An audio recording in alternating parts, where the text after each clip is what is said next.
Magandang hapon po sa ating lahat. Ito po yung pinakahuling balita ukol sa lagay ng panahon. Sa ngayon nga po, meron po tayong tatlong weather systems na nakakaapekto sa ating bansa. Ngayong araw po yan hanggang bukas, posible po yung mga pag-ulan dahil po una dito sa Intertropical Convergence Zone o yung pagsasalubong ng mga hangin galing sa northern at sa southern hemisphere. Ito pong ITCZ, mapapansin po natin, yun po yung mga kaulapan na makikita natin dito sa may southern Luzon, Visayas at Mindanao. Posible nga po yung mga pag-ulan ngayong hapon dito sa may Metro Manila, maging sa may Calabarzon at Mimaropa, Western Visayas, Negros Island Region, maging dito din po sa may Zamboanga Peninsula, Barm at sa may Lanao del Norte at Misamis Occidental. Pansin din po natin, makakapal po yung ating mga kaulapan dito po malapit sa may Sulusi o dito po malapit sa may Mindoro area. Yun po ay binabantayan natin at minomonitor dahil posible nga po magkaroon tayo ng isang low pressure area dito na babagtasin ang may Palawan bukas po. At pangalawang weather system naman, itong northeast monsoon o yung amihan na nakakaapekto sa may extreme northern Luzon. Maaari naman po itong magdala ng mga light rains sa may Batanes. At pangatlong weather system naman, itong shear line o yung tagpuan ng amihan at ng easterlies. Mapapansin po natin itong shear line bilang isang linya ng mga kaulapan at ngayon posible nga pong magdala ng mga pag-ulan at mga pagkulog-pagkidlat dito naman sa may Cagayan, Aurora, maging sa may Isabela. Aside po dito, may binabantayan po tayo na low pressure area na nasa labas naman po ng ating Philippine Area of Responsibility. Sa ngayon, ito po'y nasa layong 1,805 kilometers sa silangan ng southeastern Mindanao. May low chance na po ito na mag-develop bilang isang bagyo sa susunod na 24 oras. Ngunit dahil malayo pa nga po ito sa ating kalupaan at nasa may karagatan pa rin itong LPA ay mataas pa rin yung tsansa na mag-develop po ito dahil nakikita po natin na ito po'y lalapit po sa ating mga kalupaan sa susunod pa na linggo. More on that po later. Dahil po sa Intertropical Convergence Zone, posible nga po yung mga flash floods at landslides. May nakataas tayo na weather advisory sa may Palawan at sa Zamboanga del Norte dahil posibleng umabot sa 50 to 100 millimeters yung kanilang mga pag-ulan kaya't iba yung pag-iingat lamang sa ating mga kababayan dyan. Ito naman po yung ating tropical cyclone threat potential forecast na tinitingnan kung posible bang magkaroon po tayo ng mga bagyo o low pressure area sa susunod na mga linggo.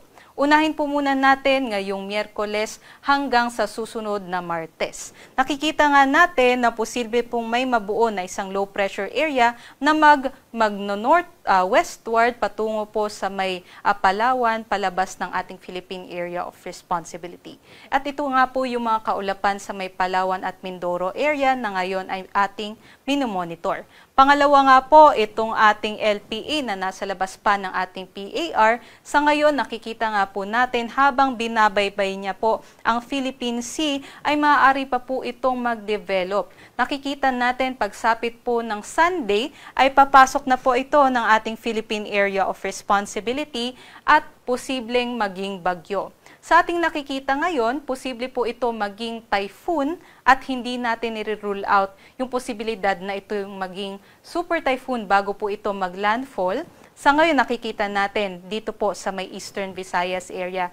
Ngunit dahil nga po malayo pa po itong ating forecast date ay maaari pa rin pong magbago yung magiging senaryo nitong ating low pressure area kaya't mag-antabay tayo sa updates galing dito sa Pag-asa. Sa likod naman po ng low pressure area na ating binabantayan, posible naman na may mabuo pang isang low pressure area na mag-northwestward din. Ito naman po yung ating nakikita sa susunod na linggo. Yung LPA na ating binabantayan ay nakikita natin na tatahakin o tatawid dito sa ating landmass. Mataas pa rin po yung uncertainty kung anong areas po yung tatahakin niya, ngunit itong yellow at may red po na slant lines. Ito po yung nakikita natin na possible po na cone or yung may mga posibilidad po na dyan po dumaan itong low pressure area o bagyo. Susunod po na mga local name sa ating bagyo ay Tino, Uwan at Verbena. Yung pangalawa naman po na nasa likod pa ng ating binabantayan na low pressure area, nakikita po natin na magwe-west-northwestward po ito at patungo po dito sa may northern Luzon area. Ngunit ulitin ko pa rin, ay posible pa rin po magbago yung senaryo dito sa mga posibleng mga sama ng panahon next week. Ngunit atin lamang pong binibigay po ito bilang gabay sa ating mga kababayan na uuwi po sa ngayong undas dahil nga po yung November 4 po na forecast natin na posible po itong tumama sa ating mga kalupaan ay pagkatapos immediately ng ating long weekend sa undas. Kaya sana po'y makapaghanda pa rin yung ating mga kababayan. Bumalik po muna tayo sa magiging forecast ng ating panahon bukas dito sa Luzon. Inaasahan nga po natin yung Intertropical Convergence Zone, magpapatuloy po ang epekto sa Southern Luzon area, kaya meron pa rin po tayo mga pag-ulan sa may Mimaropa, maging sa may Bicol region at dito rin po sa may Calabarzon area. Inaasahan naman natin magpapatuloy din po yung epekto ng shear line dito sa may Cagayan, Isabela at sa may Aurora. Yung northeast monsoon naman po o yung Amihan, magdadala pa rin ng mga light rains sa may Batanes. Sa nalalawing bahagi naman po ng ating Luzon area ay posible po yung generally fair weather conditions, kasama na po dyan ang Metro Manila, ngunit mataas po yung tsansa natin ng mga thunderstorm activities pagdating po ng hapon at gabi. Dito sa Metro Manila, hanggang 32 degrees Celsius po yung ating aasahan na temperatura maging dito sa may Lawag. 31 degrees Celsius naman po sa may Tuguegarao at sa may Legazpi at sa may Tagaytay naman hanggang 28 degrees Celsius. Sa ngayon, sa Baguio, 18 to 24 degrees Celsius naman po yung ating agwat ng temperatura. Sa ngayon nga po, hindi pa bumababa yung Amihan patungo dito sa may Cordillera Administrative Region, kaya hindi pa gaanong malalamig yung ating mga temperatura sa mga nabanggit na lugar. Para naman po sa may Palawan, Visayas at Mindanao, asahan pa rin yung Intertropical Convergence Zone, kaya makakaranas pa rin po tayo ng mga pag-ulan throughout the day. Inaasahan natin yung magiging agwat ng temperatura, magiging mas mababa po, pinakamababa dito sa may Puerto Princesa area, maging sa Cagayan de Oro hanggang 29 degrees Celsius.